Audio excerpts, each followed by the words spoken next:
súper simpática, la queremos un montón. Sí, sí. Everybody to this talk organized by Cátedra Samcade Nanotecnología.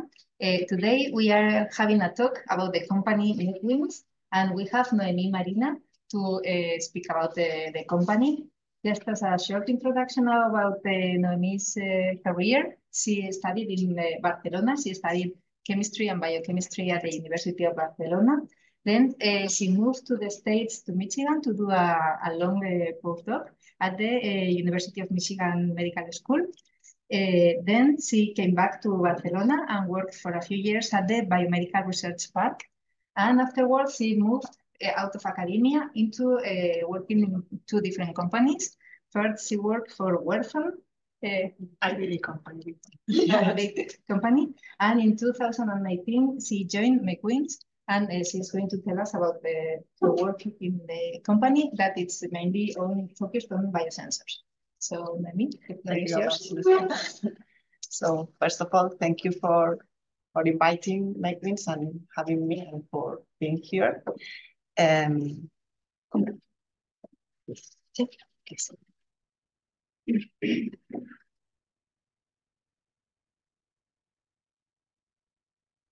So today I'm gonna give you an overview about what we do at MECWINS, what is our technology, and present some data of our bioassays. Okay. I'm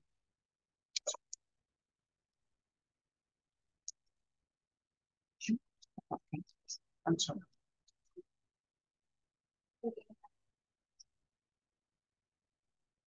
I can use this. Sí, no hay problema. Si voy a estar aquí. No, es que...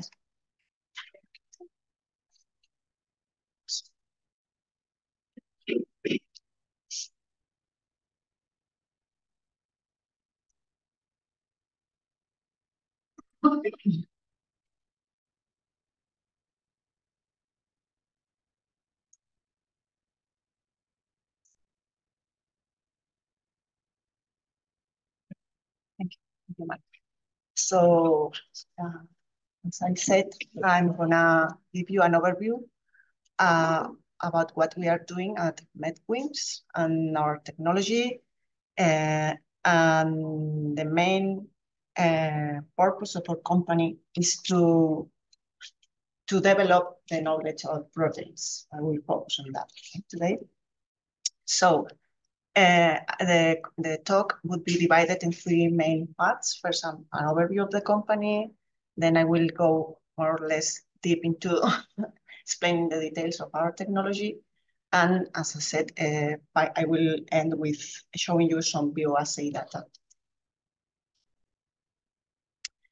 So MECWINS was founded in 2008 by Professor Javier Tamayo and Montserrat Calleja. They are working at the Bionanomechanics group in the Microelectronics Institute of Madrid.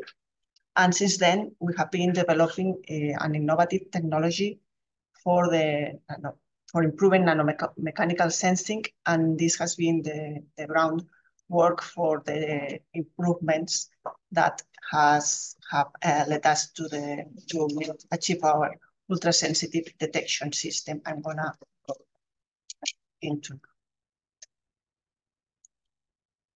So this is the team.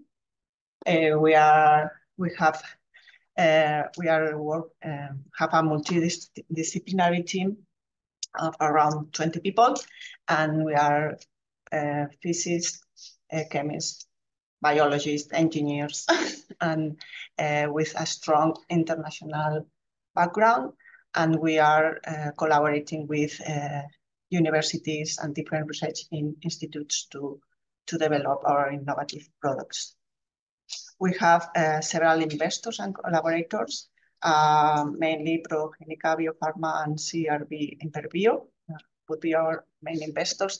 And I want to, we collaborate with several institutes and companies, and I want to highlight Wither, which is also an important international IVD company in the US. And we have a licensing deal with them. We signed in 2019. We are working closely with them. So these are our facilities. We moved into in 2019 also. We have a biochemistry lab and the engineering lab. In the biochemistry lab, we have a clean room of 160 square meters, so big. And then we have the engineering lab where my colleagues do all the optical work to improve our platform. About the mission of MECWINS, as I mentioned before, we want to bring to the market our technology as a reference technique for medical testing through the ultra-sensitive detection of protein biomarkers to improve the quality of healthcare. And we do that by applying the latest advancements in nanotechnology and combine it with our in-house expertise to improve the diagnostic field. So how do we do that? We use our own technology, which is based on a single molecule. I'm sorry, we can. Marta, can we move the sorry. Here. ¿Me puedo minimizar? Sí. Okay. Sorry. Okay, sorry. So I was saying, our technology is based on single molecule digital counting, and this allows us to deliver an ultra low limit of detection. And we mainly work with protein biomarkers, and we produce ultra sensitive immunoassays for different fields of interest: oncology, cardiology, infectious disease, immunology, neurology, among others. And all this work allows us to open new options in the diagnosis and treatment. Why protein biomarkers? As you know, proteins are the main constituents of the living cells and are functional molecules, and they allow us to have an insight in the health status. If we compare the quantities and the physiological and pathological conditions. So we can use them as biomedical indicators for early disease prognosis, or treatment progress.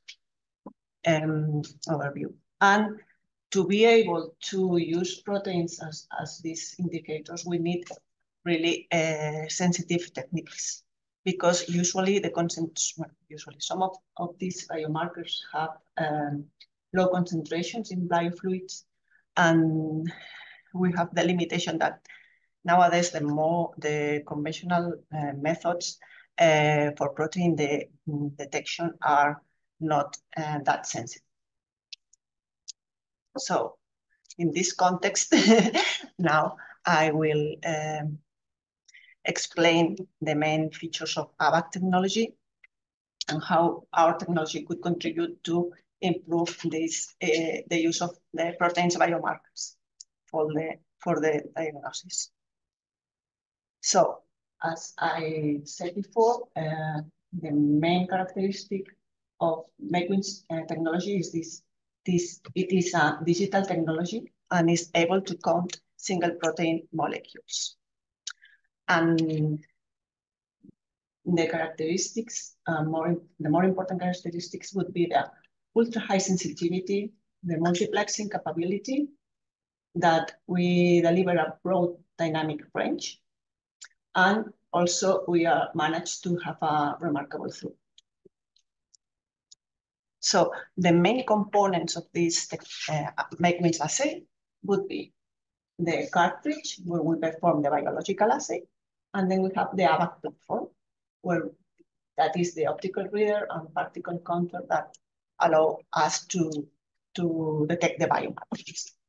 And these two components are the components of the MECWINS assay, and both have been developed in-house.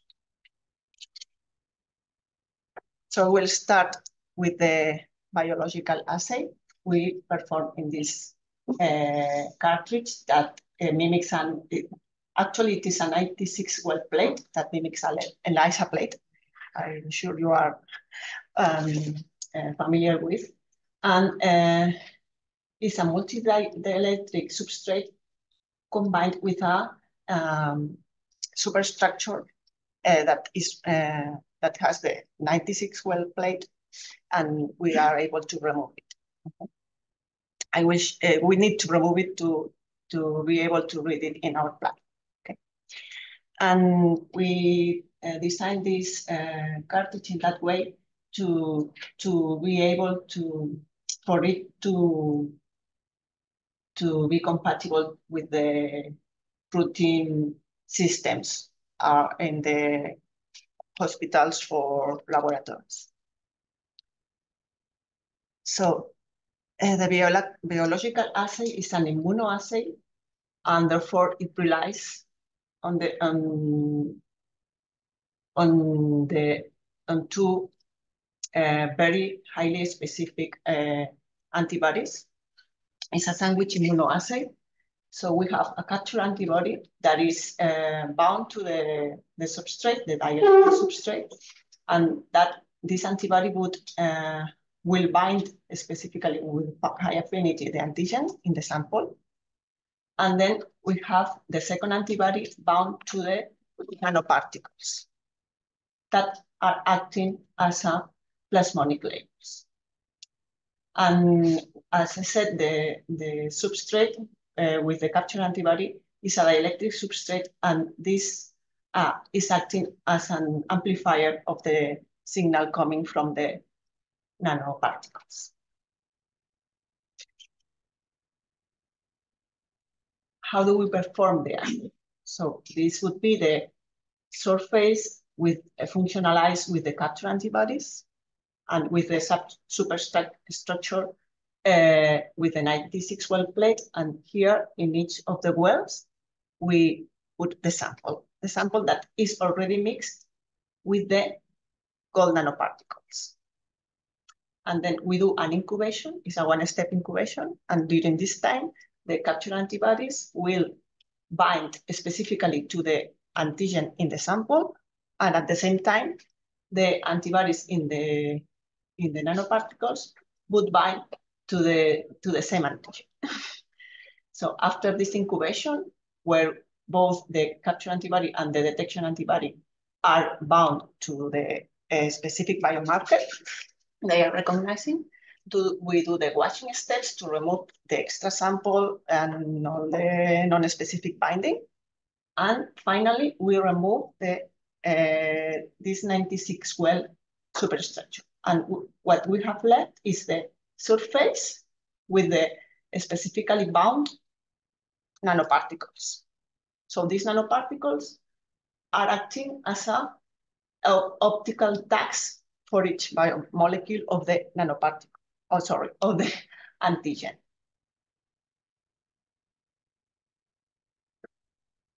So this is working as a regular ELISA immunoassay, sandwich immunoassay, but what we have at the end are the nanoparticles, the gold nanoparticles bound to the biomarker molecules that on the surface of the dielectric, dielectric surface of the cartridge.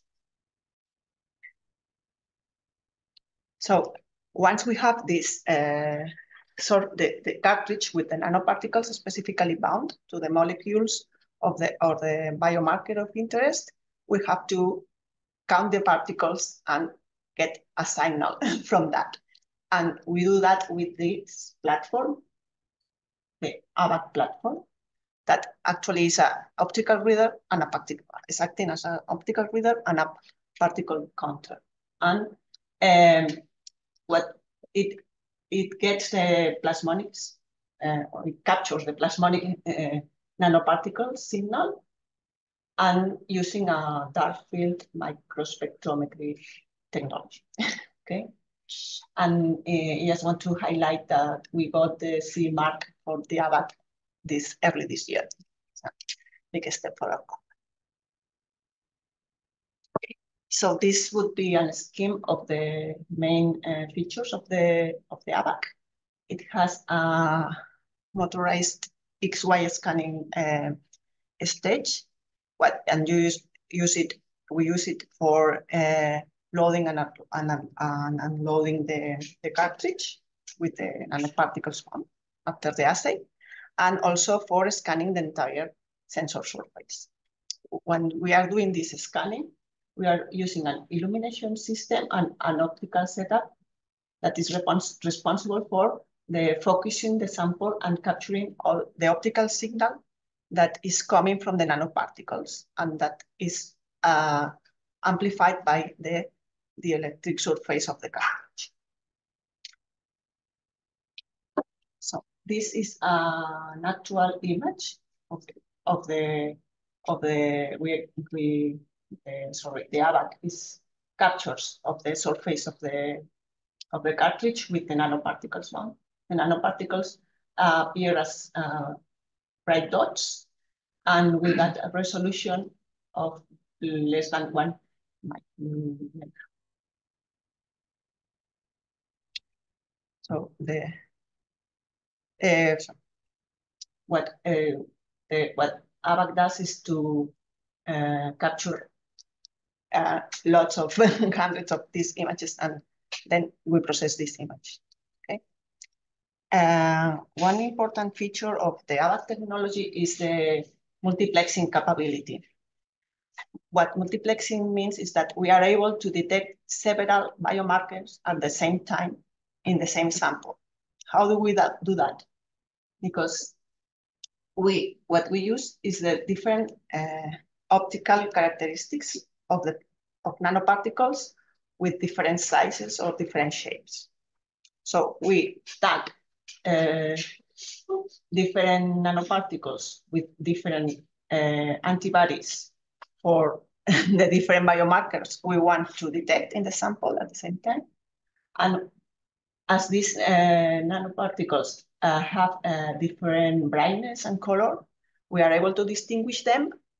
And as you see here in this image, nice image, they look like different dots of different colors, a simplified way. Okay, so we are able to detect up to 5 different biomarkers in the same sample. This is a very interesting feature of our technology. So once we have all these images, the software, the analysis software, does this process I'm describing here. And it reads the image, localize all the particles, characterize each particles based on their size and different spectral features, classifies it, and count for each class. And finally, we convert these counts into concentrations. And we would get something like this. We count, for example, biomarker number 1, and we transform these counts into concentration, and we are able to give a diagnosis. Okay. And finally, I just want to summarize all the ABAC technical specifications. So this would be the resolution of the instrument. We are able to get, it is able to get up to 20,000 images per hour, and this allows us to analyze 96 samples with an entire plate in less than 5 minutes. That's a remarkable high throughput. And as I mentioned, we are able to analyze up to 5 biomarkers at the same time in the same sample. So it has also a touch screen and computer integrated. So just a summary of the main features of the technology. So, yeah. So we have a surface with the antibodies, the capture antibodies immobilized in a very highly oriented way that renders a specific and efficient bound of the antigen of interest. Then we have the protein biomarkers that would be tagged by the nanoparticles through a sandwich immunoassay. And this kind of recognition allows us to count the different biomarkers in a fast and very reliable way. The weak signal coming from these nanoparticles is amplified by a dielectric substrate. And finally, it's also important to mention that this is a digital technique, and therefore the classification of the nanoparticles is not affected by the variability that usually comes from the more used measurement processes, let's say fluorescence or other kind of signals. Okay. So that would be the main features or the key features of our technology that are responsible for providing the ABAC MECWINS assay with this ultra high sensitivity. So before moving to the biological data, I would like to give you an overview of the assay development process, because this is the main task we do in the bioscience department of our company. As you know, the process to develop a bioassay comprises 3 main steps. The first one would be the concept and planning.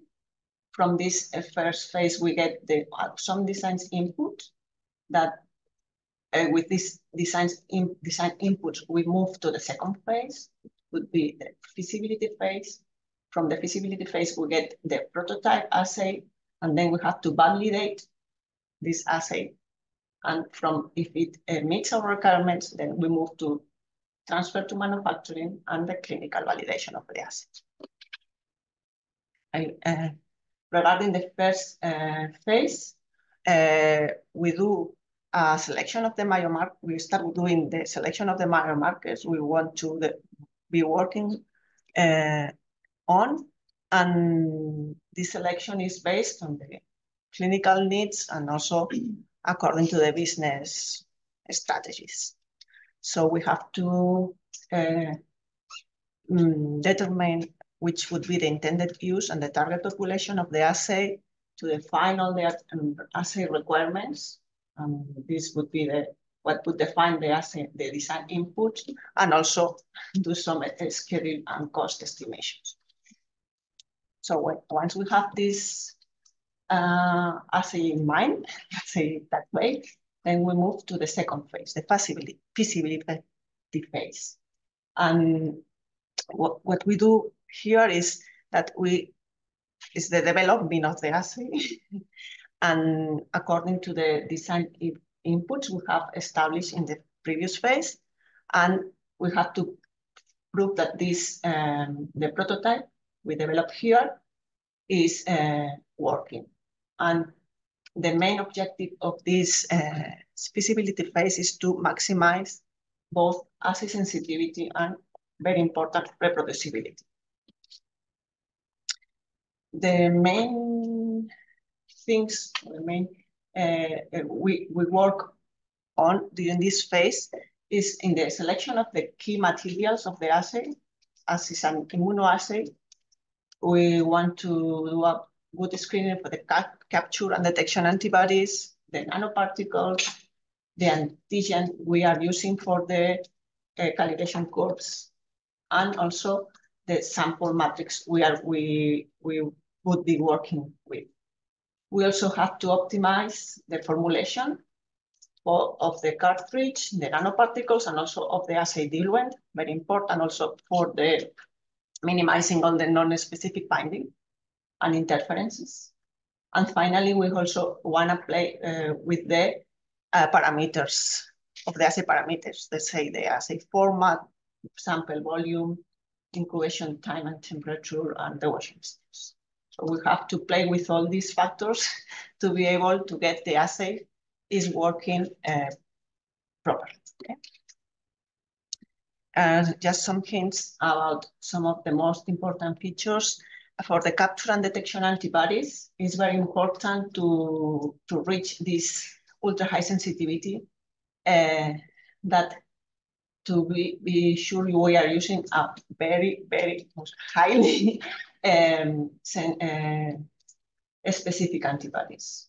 And to verify that, we analyze the antibody affinity, the KD, constant of affinity, and you might know the lower the KD, the higher the affinity. If we want to get to be able to detect biomarkers in the range of the femtograms, we want to use antibodies with this affinity. Otherwise, it would be really difficult to get that. And it's not that easy to have this kind of antibodies in the market. Usually, these KDs are in the range of nanomolar. Okay. Also, we have to select the antigen. As you may know, when you prepare all the calibration curves or controls you want to run with your assay for the samples, you are using commercial or antigen, and you want to make sure that this antigen is working the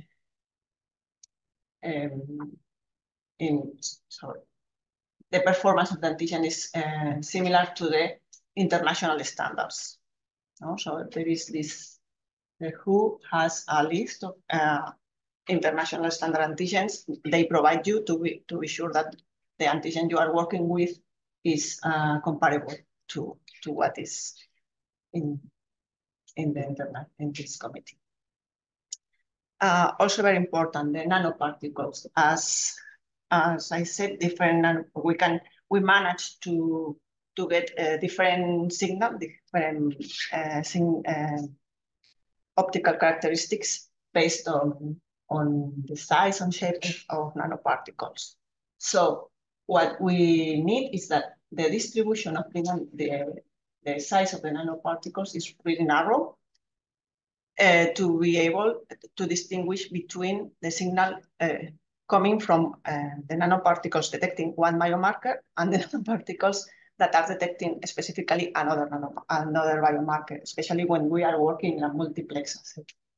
So what we look at is at the size distribution, and it has to be less than 5%. Otherwise, the signal coming from different biomarkers that are bound to different nanoparticles would overlap, and we would get not a specific signal for each biomarker. Very important also, you may be familiar with this whenever you are going to take a blood test. So we are working mainly with samples coming from blood. That would be serum or plasma, but depending on the collection tube, the plasma has different components, EDTA, heparin or citrate, and also, as I said, serum. And although they are coming all from the same blood, the characteristics of these samples in the sense of the way they are interfering with your assay are different. So most of the times you get different signal if you are using an EDTA plasma or a serum or an heparin plasma. So you want to make sure in your during this development phase that which sample matrix your assay would be working with. Ideally, it should be working with all of them, but sometimes it's not possible. So you have to also test that for that. And finally, regarding the formulation, we have already established a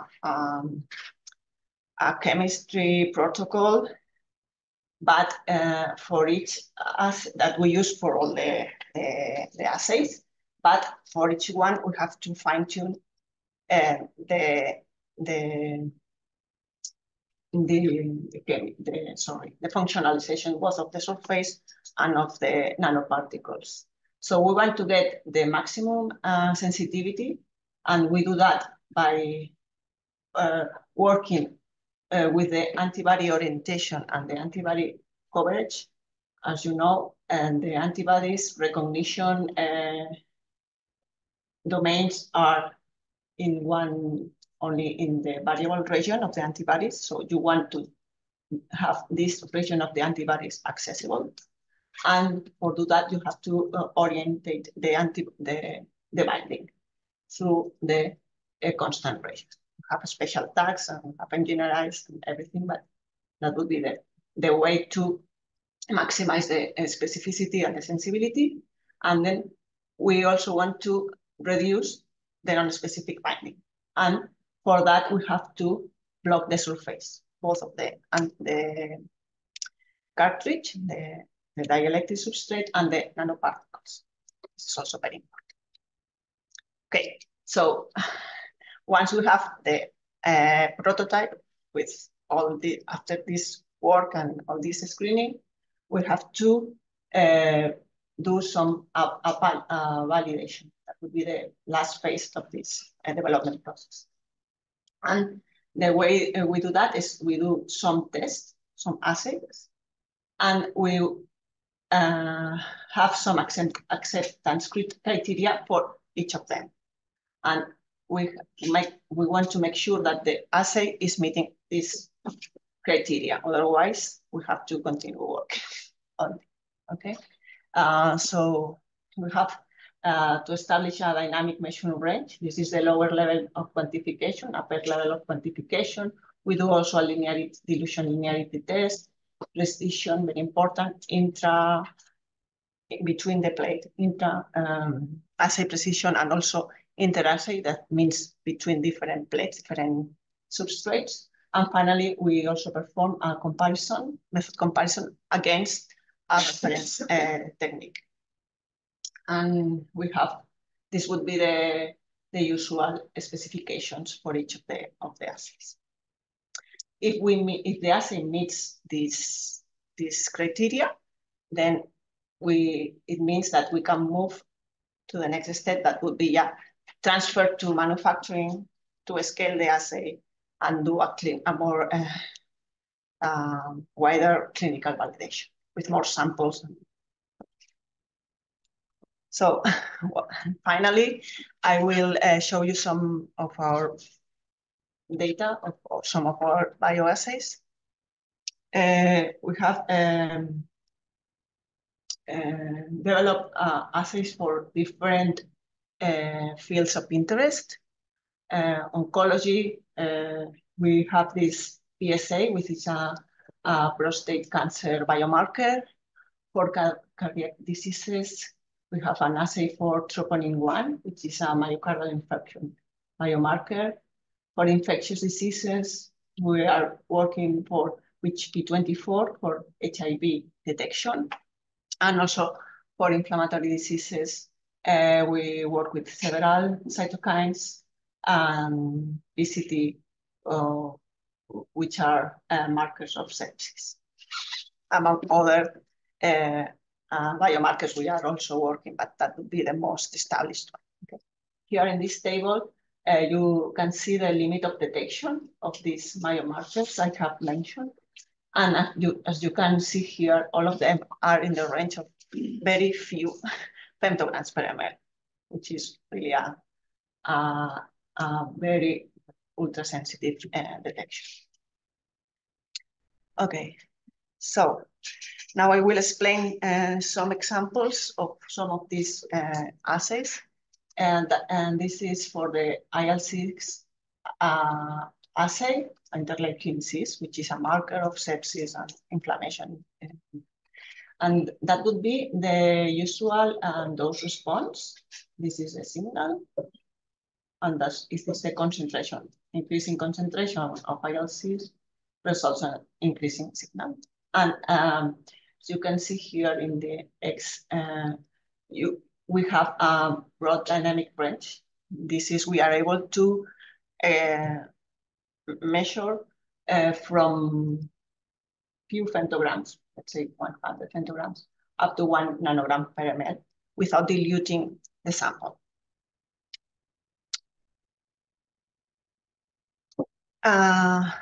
This would be the results of a validation study of the IL-6 assay. And here, as you can see, which would be the low detection limit, the upper detection limit for 100 of femtograms up to almost 1 nanogram per ml. The CVs of the dilution linearity, precision, intra and interassay precision, all of them below 10%. And the method comparison, which is a slope of almost 0.9. And here I will show you I'm showing you the results of this method comparison. This is against CMO IL-6, which is the gold standard assay for IL-6 in the market. And we run here samples of individual serum samples of individual patients. And this is amplifying the lower concentration range. And this is a pretty good correlation.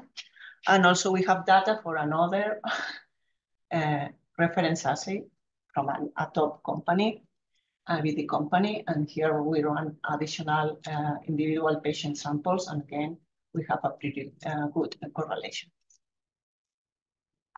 And now I want to show you some results regarding P24. P24 is a marker for HIV. P24 is a small protein capsid of the virus. And together with RNA are the virological biomarkers.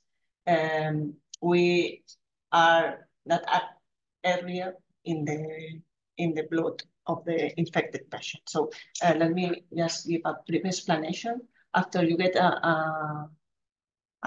infected by HIV, the virus starts to replicate, and then the RNA copies and the P24 in the bloodstream increases. But it takes around 25 days for the body to start producing the antibodies against the HIV. And most of the assays in the market are good in detecting these antibodies, but not as good to detecting the P24 one. And so if we want to be able to detect the infection in this period before the seroconversion, the seroconversion means the antibodies are already produced, we should be able to detect the P24 or the DNA or RNA of the virus. So this period here before the seroconversion is called the window period, and is referring to this time where the markers of the virus are not in this quantity, in a high quantity, to be able to detect the infection. So what we are fighting now is to shorten this period to be able to detect the virus the earliest as possible. So here, first for 224, I want to show you again a method comparison against a reference technique for detecting the P24, for quantifying P24. Again, we have a pretty good correlation.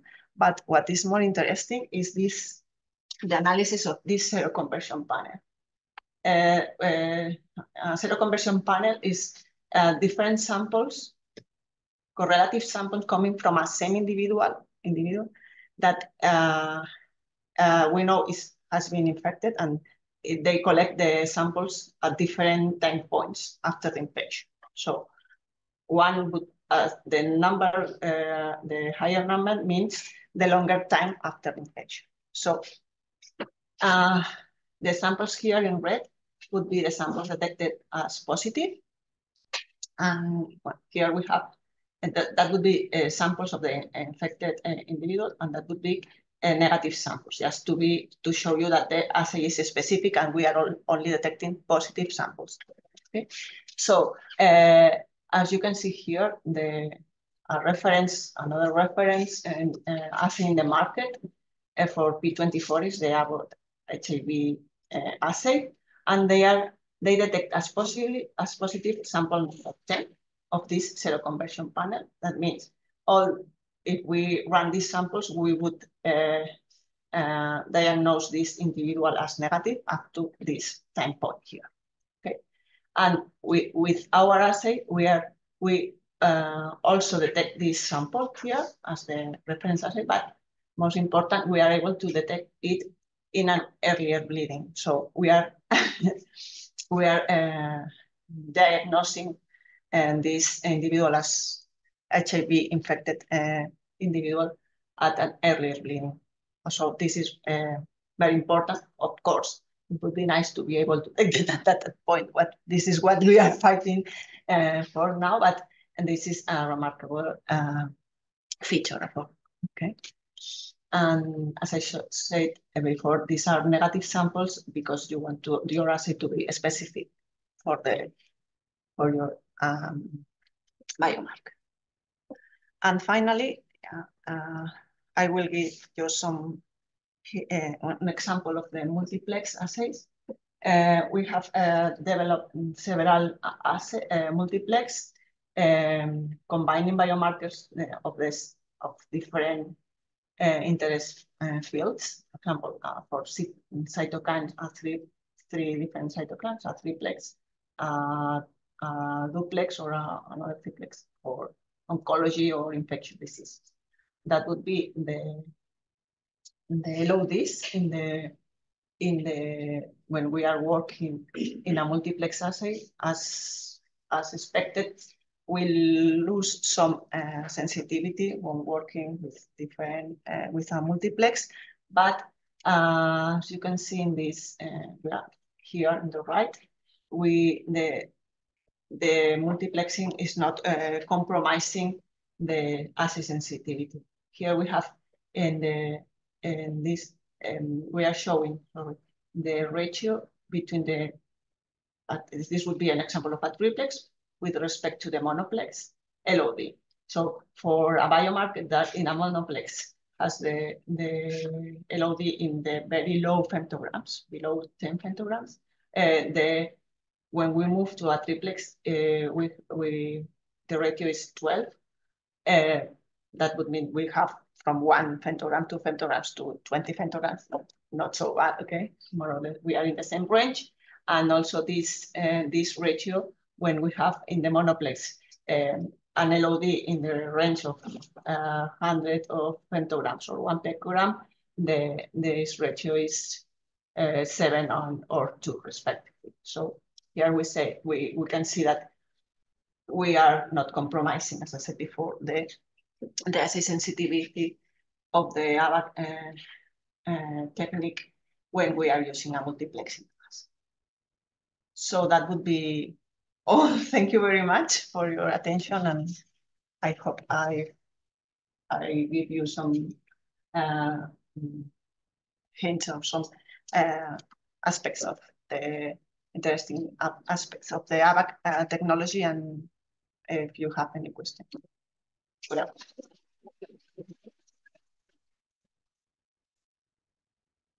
So we are going to start with questions from the audience, and then we will move to the Zoom meeting if there is any question there. Valerie? I thought the presentation is very nice to see work having you and the sensitivity of your chip. Thank you. One question because you mentioned the importance of the antibodies. You are producers of antibodies, or you have partners?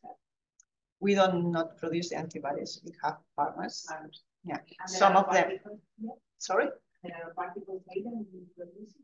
No, we bought them. We have some contracts with some companies for those. Yes. That would be nice to have everything in house, but yeah.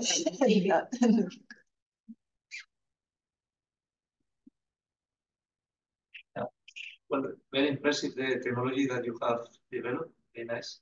I have a curiosity about the incubation of the sample. Yes. You put the sample and you expect that all the proteins that are built with the gold nanoparticles will be attached to the surface, or just a number representative of the concentration? How long how this works? Okay, so we do an incubation of the surface with the nanoparticles and the samples with antigens. So the antigen in the sample will bind the antibody in the nanoparticles, and then they would also bind the antibodies. The antibodies in the surface, right? Of course, we won't be able to capture all of them, but what we are able is to capture the amount of particles that are binding are proportional to the amount of the antigen. So the more amount, the more particles. That's the way we quantify it. So in a sample, less concentrated sample would bind less less nanoparticles, less biomarker than a more concentrated one. I'm answering your question. Yeah. Okay. Well, so the incubation is 1 hour incubation, standard 1 hour incubation.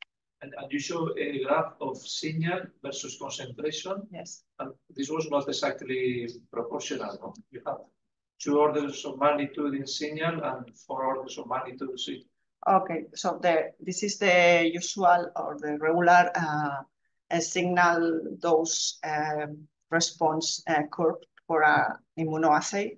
It has always this sigmoidal shape, what means that at the very low concentrations, the detection is lower, let's say that way, and then it moves to a linear region, and at the higher concentration, we get the saturation of the signal. But this is the usual shape of ELISA or an antibody antigen recognition.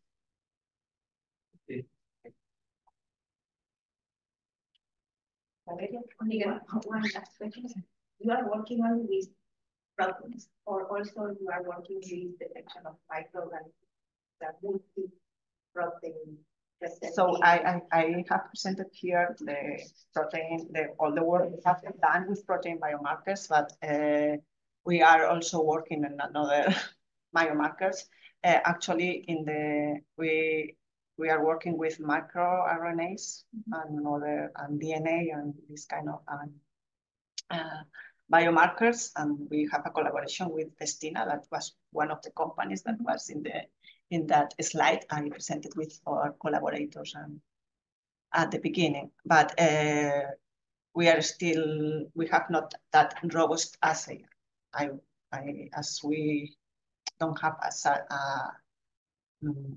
that much data on this, I prefer not to present, also not to extend this forever. So if there are no questions from Zoom, maybe we can stop here. No question. No. Okay. And so let's thank Noemi again, and we can talk later. Thank you very much.